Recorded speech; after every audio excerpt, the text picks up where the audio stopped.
મિત્રો આ છે જેવંતિકા. આપણે જેવંતિકા કહી શકાય, ડોડી કહી શકાય અને ખરખોડી પણ કહેવાય. આ જેવંતિકા, ડોડી અને ખરખોડીનો કંદ છે આ.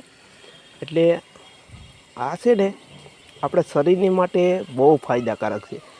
કેમ કે આજકાલ તો સોશિયલ મીડિયાનો જમાનો છે અને સોશિયલ મીડિયાના જમાનામાં વધારે પડતો મોબાઈલ જે યુઝ કરીએ છીએ એને લીધે આંખના નંબર આવે છે, આંખમાં ઘણી જાતની બીમારી આવે છે. તો ઘણી જાતની બીમારીને આ રિકવર કરે છે આંખની. તો વધારે પડતી ખાસ કરીને તો આ આંખો માટે સ્પેશિયલ છે. એટલે જેને આંખોની તકલીફ હોય ને એના માટે આ ખાસ કરીને જડીબુટી છે.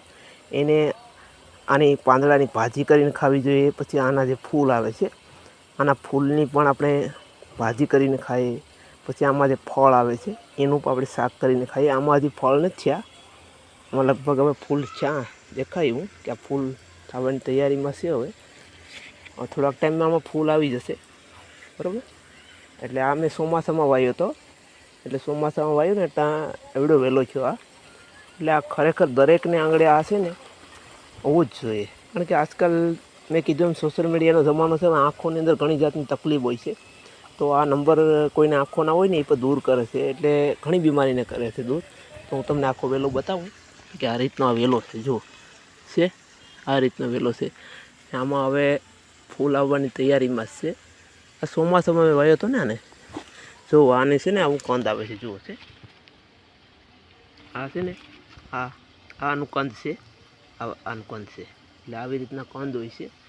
એટલે આ કોઈને જોતું હોય ને, કોઈ એમ કહેતા હોય કે અમારે વાવવાનો છે આ, તો તમને આ તમારે જે નજીકની નર્સરી હોય ને ત્યાં મળી જશે. એટલે નર્સરીમાંથી તમને આના છે રોપા છે ને એ મળી જશે. એટલે તમારે ઘરની આંગળે ખરેખર ફરજિયાત વાવવો જ જોઈએ. અને પહેલાંના સમયમાં તો શું હતું કે પહેલાંના સમયમાં આપણે ખેતરની હેઠે આ બહુ વાડીમાં બહુ થતું આ બધી.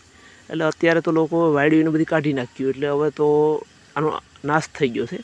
હવે આવી રીતના આપણે લઈ આવી અને ઉછેર કરવો પડે છે. જો આ રીતના આના પાન હોય છે. આના પાન આ રીતના હોય છે. જો આ પાન છે ને આ રીતના ભટકી જાય. જો છે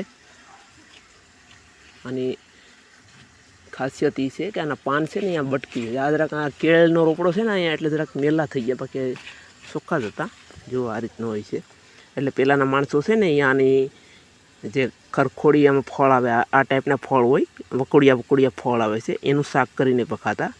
એટલે અત્યારે તો જોકે આ નવી પેઢીના માણસો છે ને છોકરા બધી, એને કંઈ ખબર જ નથી કે આ શું કહેવાય. પણ ખાસ કરીને છે ને આ આપણે આંખોની માટે બહુ ફાયદાકારક છે, બરાબર. એટલે આની ભાજી કરીને, પાનની ભાજી કરીને ખવાય. પછી આના ફૂલનું શાક કરીને ખવાય, આના ફળનું શાક કરીને ખવાય. અને એ કાંઈ ન હોય તો આપણે રોજના 2-2 પાન ખાઈ શકીએ. આ ખાવામાં જરાક ઓલા આમ લેપણા જેવા લાગે પણ મજા આવે ખાવાની. એનો જે ફળનો આવે ને એ સ્વાદ આવે. તો વિડીયોને વધુને વધુ શેર કરજો જેથી બીજા લોકોને કોઈને જરૂર હોય તો ખબર પડે.